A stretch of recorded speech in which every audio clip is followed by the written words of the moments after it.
Fourscore and 7 years ago, our fathers brought forth on this continent a new nation, conceived in liberty, dedicated to the proposition that all men are created equal.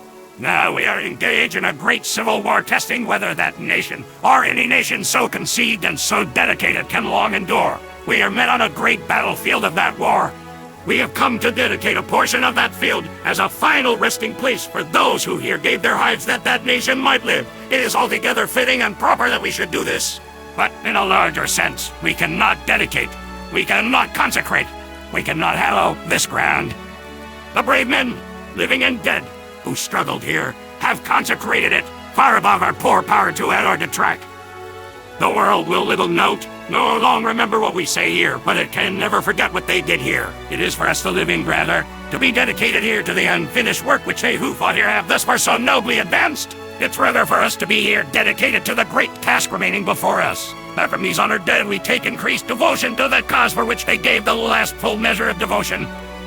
That we here highly resolve that these dead shall not have died in vain, that this nation under God shall have a new birth of freedom, and that government of the people, by the people, for the people shall not perish from the earth.